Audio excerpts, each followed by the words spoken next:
And I see there's a couple young ladies in this room. I want you to know what I didn't know. I want my daughters to know what I didn't know. Because we, as children of God, are never unsought, never unseen, and should never be uncertain. With a God who placed within us a dignity that nobody gets to take away, no matter what. Senior year of high school, my mother dropped dead of a heart attack. Unexpected. You see, that's when we get to walk in our faith. Because a tree with strong roots can weather any storm. You just sang about that. But you know what? I didn't even know who I was. So when I got to walk in this faith about who I was when my mother died, I just jumped right into every pit that the enemy laid before me. And all that constitutes a pit is that you cannot stand, that you lost vision and you feel stuck. And I just have to be honest, I feel so trapped. I'm like a caged animal in this little area. And every time I want to come down there and love on you, my mic goes out so that I come back. Which reminds me of my behavior for all of this time. Because once I did one thing to step outside that I knew was what God wanted, there would be something that would stop me. And we act on what we remember most. So the old tapes kept playing. Well, that's a punishing God. It's not merciful. You don't deserve that. You didn't earn that. Who would love you? Back in the box. Step out, back in the box. God has blessed you so much. I'm like, I know. Aren't I awesome? And people would say things like, do you realize, like, this is a miracle? And I thought, yeah, I am.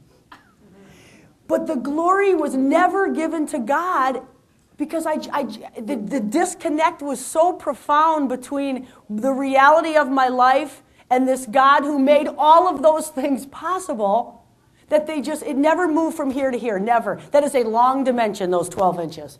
To know something in your head and have it integrated at the core of your being sometimes never happens for some of us.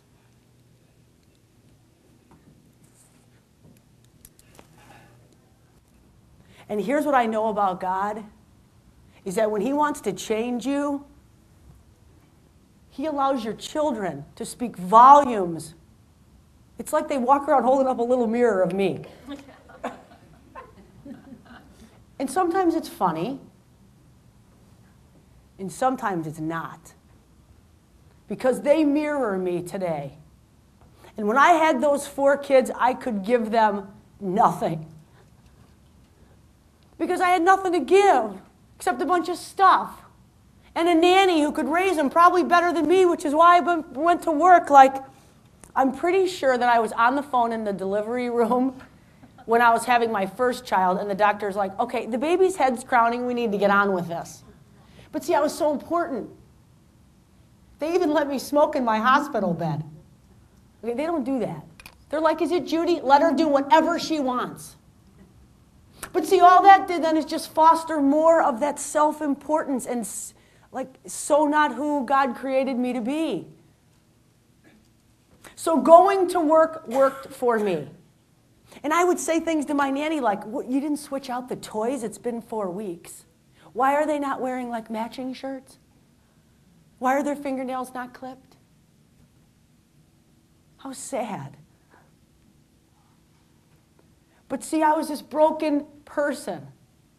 I want my kids to know that it is fascinating to watch people do what they do. It is mind-blowing to know why they do it. And if you can ever get to the why, you always say, well, no wonder. No wonder. He had relentlessly pursued my heart and soul.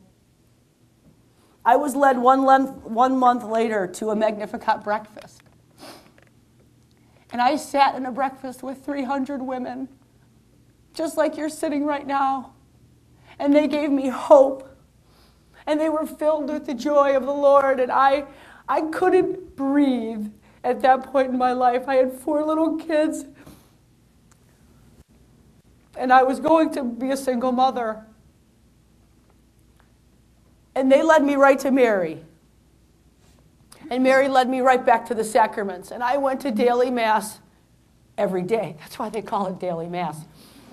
I went there every day, and I received the Eucharist, believing in its transformative power.